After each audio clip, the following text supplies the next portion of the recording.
imagina só este cenário. Acordas a meio de uma cirurgia, mas algo está profundamente errado. Isso nunca é bom sinal. Não é, de todo. Não sentes dor, mas também não sentes a marquesa debaixo das tuas costas.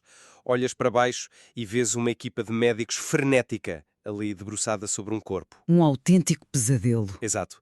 E, segundos depois, apercebes-te com um choque indescritível de que a pessoa deitada na marquesa és tu. É uma imagem aterradora para a maioria de nós, sem dúvida, mas incrivelmente entre 5 a 10% da população em geral relata já ter tido esta sensação. Uma sensação muito vívida, não é? Sim, uma sensação visceral de abandonar o próprio corpo físico, pelo menos uma vez na vida. Bem-vindos ao debate sobre o 9º episódio da série da RTP1 Para Além do Cérebro, com o tema Experiências fora do corpo.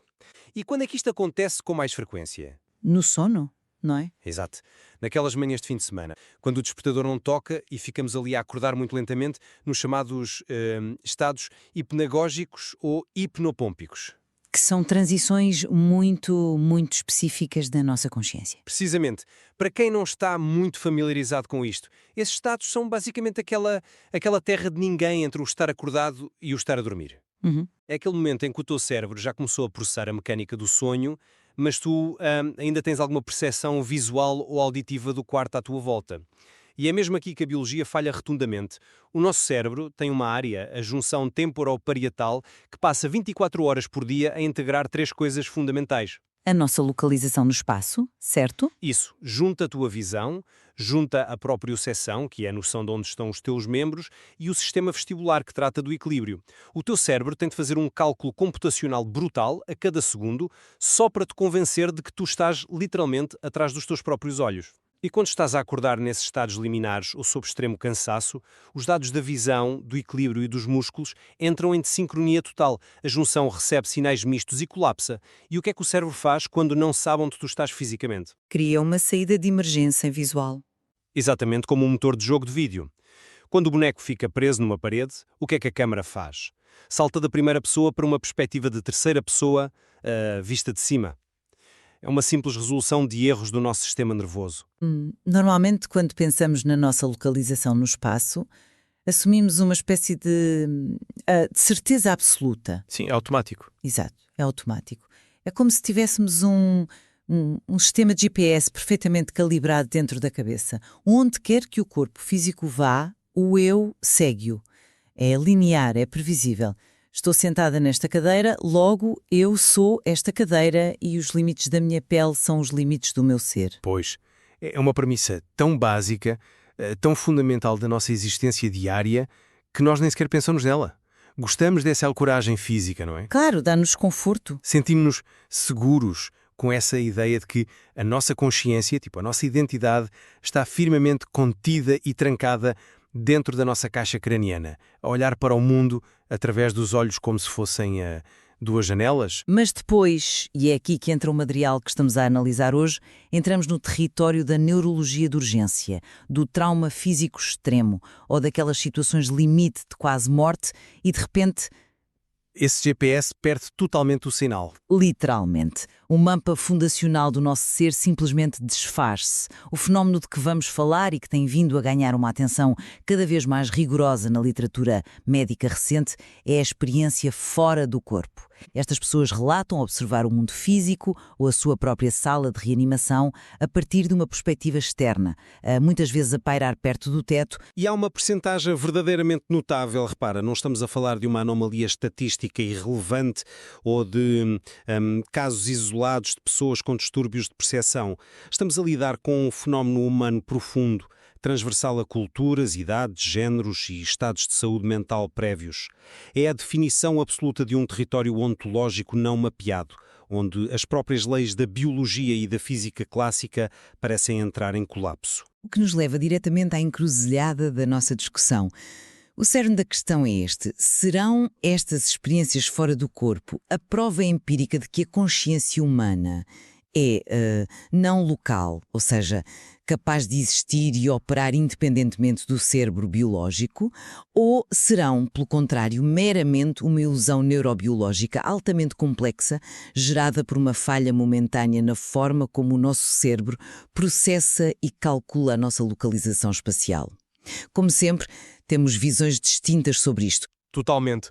Para deixar claro desde o início, eu defendo a perspectiva neurocientífica materialista. Para mim, as experiências fora do corpo são subprodutos fascinantes, reais, mas inteiramente biológicos. Certo. Resultam de anomalias muito pontuais no processamento espacial do nosso cérebro. E eu chego a isto de uma forma bastante diferente. Eu defendo a perspectiva da consciência não local. As descrições incrivelmente precisas do ambiente que os pacientes fazem durante estados de morte clínica indicam-nos algo maior. Para mim, a consciência não é um mero produto do cérebro, é algo que sobrevive fora dele. Não é invenção, mas a minha posição baseia-se em entender como o cérebro constrói a realidade. A experiência de estarmos dentro do corpo não é um dado adquirido, é uma computação pesadíssima. Repara, o cérebro tem de integrar o que vês com os olhos e o teu sistema vestibular no ouvido interno. Que dá o equilíbrio. Exato. E ainda junta à própria percepção. É a capacidade de saberes onde estão os teus membros sem teres de olhar para eles. Os receptores musculares enviam sinais constantes e todas estas peças cruzam-se numa região muito específica, a junção temporoparietal. Onde o cérebro faz a matemática toda. Isso. É como um GPS de alta precisão que junta os dados dos satélites para te colocar no mapa. Mas o que acontece quando há uma interferência? Um choque emocional, epilepsia ou fadiga extrema? O sistema falha. O sinal visual diz uma coisa, o ouvido interno diz outra, o GPS entra em pânico. E a solução de recurso do cérebro é projetar a tua percepção de ti mesmo para fora daquele conflito geográfico. Essa tua explicação mecânica é fantástica para explicar falhas em cérebros saudáveis que estão apenas um bocado confusos. Mas, desculpa, tu estás a ignorar o elefante na sala. O contexto em que as experiências mais profundas e inexplicáveis ocorrem. As experiências quase morte, ou EQMs. A minha posição é que a consciência não tem uma base estritamente biológica. Pensa num terminal de computador ligado à nuvem, ao cloud computing. Ok. O teu cérebro não está a gerar o sistema operativo nem os teus fecheiros a partir do zero. Ele é apenas o hardware local. É o ecrã e o teclado. Certo. Acendam na rede maior. Exatamente. Quando deixas cair o ecrã e ele parte, ou quando a bateria morre de vez, o documento em que estavas a trabalhar não deixa de existir, apenas perdeste a interface local, não é? A informação continua na nuvem. Percebo a analogia. E a prova disto reside no facto de que há pacientes a relatar ECMs com uma lucidez incrível precisamente quando o hardware local está não funcional, sem coração a bater, sem respiração, sem a atividade no córtex. É o eletroencefalograma plano. E relatam cirurgias em detalhe, comportamentos estranhos dos médicos e até coisas perfeitamente banais, como um enfermeiro ter os atacadores dos sapatos trocados. Se a consciência é só uma computação biológica do GPS, como tu dizes, como é que o cérebro observa e raciocina no exato momento em que está desligado da corrente? Compreendo o apelo dessa ideia e confesso-te uma coisa. A precisão visual desses relatos é um desafio genuíno. Quando comecei a ler a fundo alguns destes casos clínicos, deu-me a falta à cabeça. Acredito. O caso da Pam Reynolds, por exemplo, não é nada fácil de descartar para quem tem uma visão puramente biológica como eu. Ainda bem que trazes esse caso. A Pam Reynolds é a tempestade perfeita para a ciência materialista. A cirurgia dela não foi nada normal. Foi uma paragem cardíaca hipotérmica. Sim, para operar o aneurisma na base do cérebro. Exato, sem o risco de rebentar. O que é que os médicos fizeram? Arrefeceram-lhe o corpo para uns 15 graus Celsius, pararam-lhe o coração e drenaram o sangue todo do corpo dela. A cabeça estava vendada e, mais importante, ela tinha uns auscultadores nos ouvidos a emitir cliques fortíssimos. A 100 decibéis. A 100 decibéis, para garantirem que o tronco cerebral não processava som. O cérebro dela estava liso, sem oxigênio, sem atividade elétrica. Nulo. É um cenário extremo, claro. Completamente extremo. E, no entanto, após a cirurgia, ela relata uma experiência fora do corpo. Descreve ter flutuado acima da mesa e de lá observou tudo. E, atenção, não foi um sonho confuso. Ela descreveu a serra cirúrgica específica que usaram no crânio dela. A tal que parecia uma escova de dentes elétrica. Sim. E não uma serra normal. Ela descreveu a caixa onde os médicos guardavam as lâminas e relatou palavra por palavra as conversas sobre as veias da perna.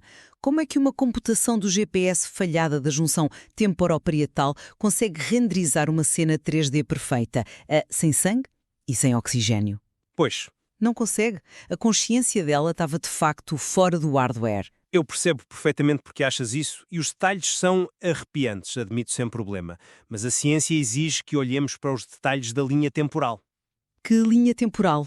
A cronologia dos eventos, não estou convencido por essa linha de raciocínio de que ela viu sem o cérebro. Quando os anestesiologistas mapeiam este evento, percebemos que a experiência dela muito provavelmente ocorreu antes de o sangue ser drenado. Antes? Sim.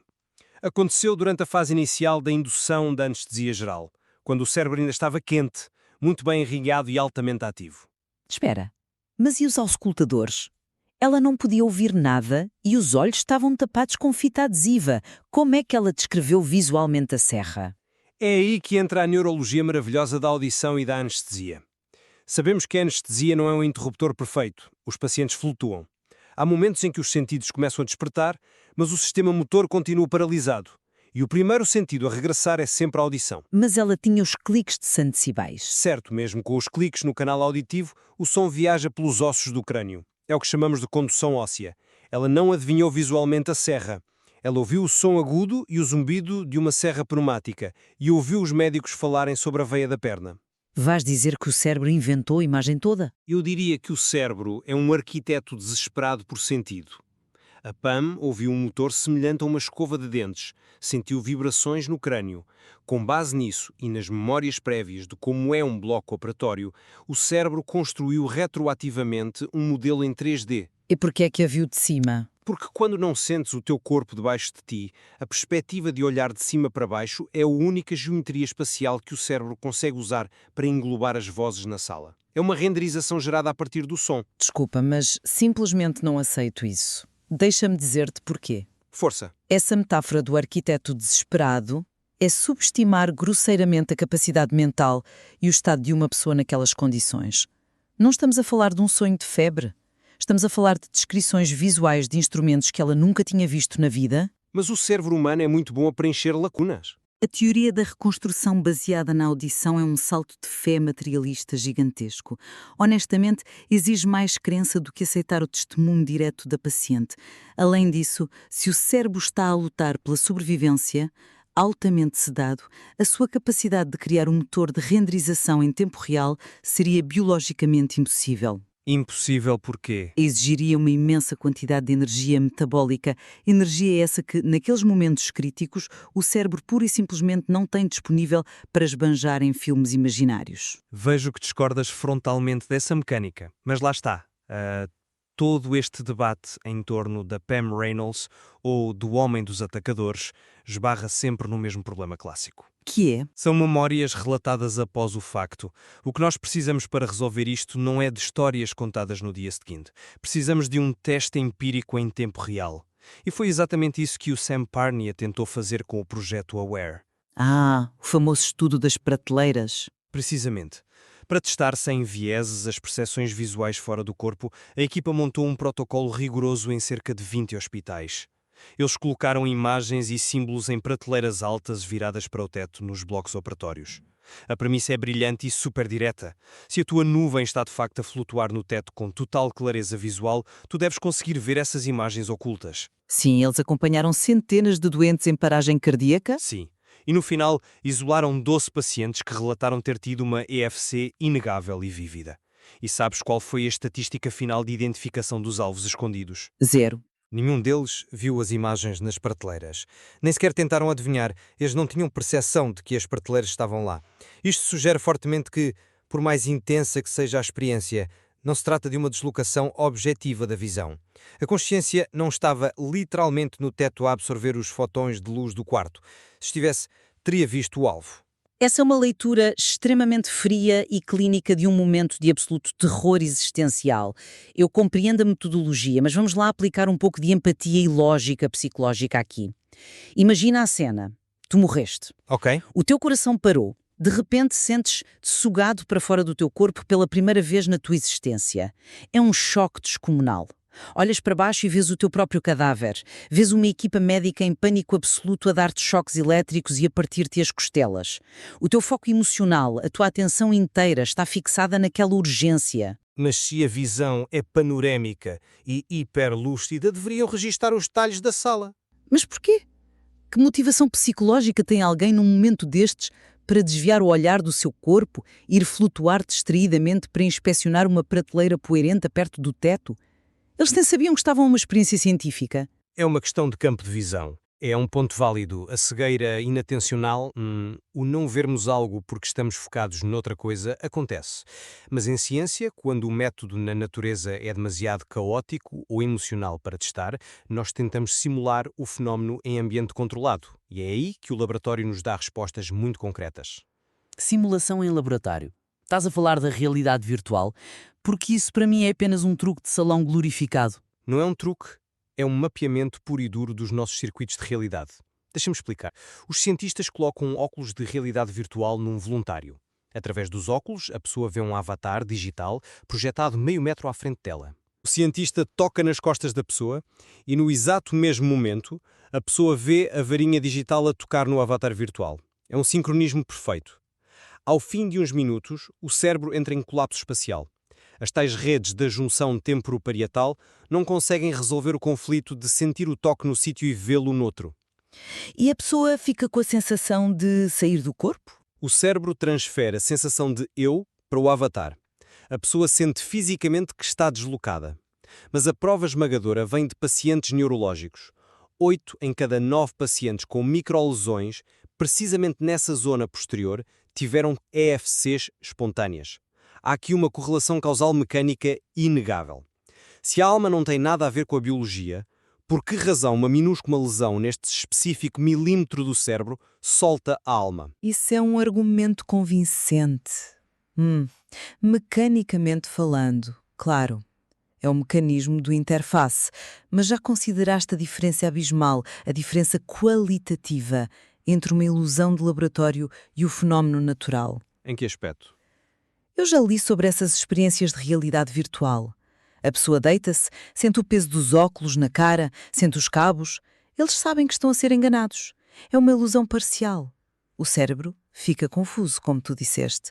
Agora, compara isso com uma experiência quase morte. A intensidade é diferente, concedo. A pessoa não sente um desvio de meio metro, sente uma expansão cósmica, sente uma libertação total de todas as amarras biológicas, uma hiperlucidez que descreve invariavelmente como sendo mais real do que a própria realidade. E o mais revelador, olha para um impacto a longo prazo. Refere-te às mudanças de personalidade? Sim, as pessoas que passam pelo laboratório tiram os óculos e vão comer uma sandes, a vida segue normal. As pessoas que têm EFCs nas urgências dos hospitais voltam profundamente transformadas, perdem o medo da morte instantaneamente.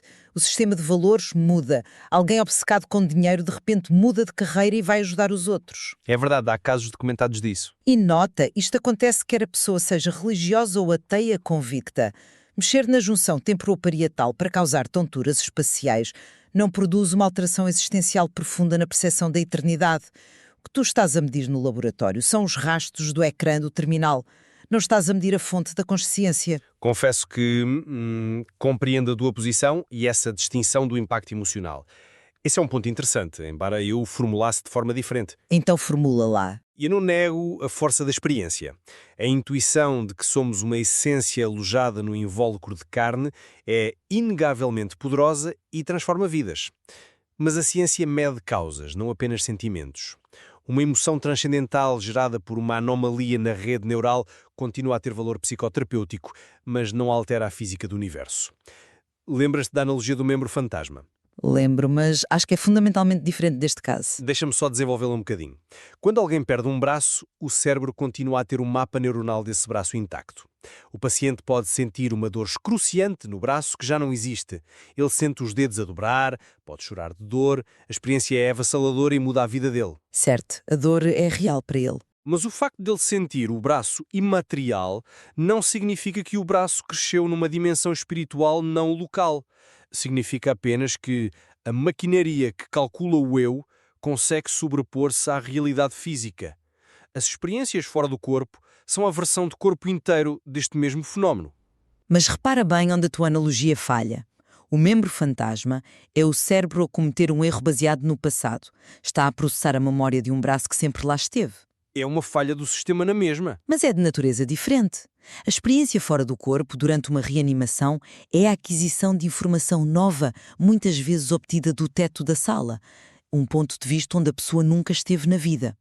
A neurociência mete tudo no mesmo saco, porque ambas mexem com a noção do eu, mas as implicações não podiam ser mais distantes. Mas partilham o mesmo processador central, o hardware biológico que teima em criar uma narrativa mesmo quando as luzes estão quase a apagar-se. Penso que, para resumir a nossa discussão, a minha perspectiva mantém-se firme na biologia maravilhosa que temos. Certo. As experiências fora do corpo não provam a nossa imortalidade, mas revelam quão frágil e incessante é a construção daquilo que chamamos eu. A sensação de estarmos dentro da nossa cabeça é um milagre de computação contínua. E quando o sistema falha, a ilusão desfaz-se. A ciência não tira a magia a isto, apenas nos deixa ver as engrenagens por trás da cortina. E do meu lado, o resumo reflete uma necessidade vital de não reduzirmos o humano à mera máquina. Para mim, os relatos consistentes de doentes que, sem qualquer atividade biológica para sustentar o pensamento, conseguem experienciar uma transformação cósmica, apontam na direção oposta. Para a não localidade. Exatamente. A consciência não é uma secreção do cérebro como a bilis é do fígado. O cérebro pode ser a interface, mas não gera a totalidade de quem somos. Ambos reconhecemos que as experiências fora do corpo não são invenções de gente que quer atenção, nem devem ser descartadas como sonhos ou alucinações vulgares. São fenómenos muito reais e ignorá-las é fechar os olhos à natureza humana. Exatamente. O facto da experiência subjetiva ser tão intensa prova a urgência de a ciência não ter medo de explorar estas áreas de fronteira. Precisamos de metodologias cada vez melhores. Sem dúvida nenhuma. A visão materialista estrita tem sido muito útil, mas há perguntas que ela simplesmente ainda não consegue responder de forma satisfatória. O mistério continua escancarado. Fica então claro que a resposta final sobre esta dança complexa entre a máquina cinzenta dentro dos nossos crânios e a coisa imaterial a que chamamos mente vai exigir tempo, respeito pelos relatos e muitos mais debates rigorosos. Exatamente. O fascínio não é apenas sair do corpo. Ambos temos de concordar que o milagre cotidiano, o truque de magia supremo que tomamos como garantido, é a experiência dentro do corpo. Sem dúvida. A nossa percepção regular, contínua, é um mistério formidável. O facto de que o cérebro tem de fazer bilhões de cálculos subliminares a cada milissegundo de vigília para ancorar a nossa mente no espaço, sem que notemos qualquer atraso no sistema, é extraordinário. Exatamente isso. E é esse o pensamento que queremos deixar ao nosso ouvinte hoje. Se está neste momento a conduzir no trânsito ou simplesmente em casa a lavar a louça, pare por um segundo e sinta o peso disto. Tudo o que a sua biologia está a fazer neste exato segundo para o convencer de que o eu existe e de que habita mesmo atrás dos seus olhos. Será que a sua noção de localização aponta para a realidade física inquestionável ou é apenas uma ilusão engenhosa que aguarda um curto-circuito para revelar o seu truque? Fica a reflexão para si próprio decidir. O nosso objetivo hoje não foi resolver este dilema de séculos, mas sim deitar luz sobre as duas perspectivas. As ferramentas que temos hoje à nossa disposição, quer as neurocientíficas, quer as ferramentas filosóficas, estão claramente a ser esticadas até ao seu limite absoluto por estas ocorrências estranhas. Não saímos daqui com certezas definitivas e absolutas sobre a localização física da mente, não era de todo esse o nosso propósito hoje, mas o documentário da série Para Além do Cérebro traz à luz argumentos de peso que merecem este escrutínio intenso que lhe dedicamos. Obrigada por ouvir o debate e por exercitar o pensamento crítico connosco. Agradecemos por estarem aí, não se esqueçam de seguir o podcast. Até breve. Até à próxima.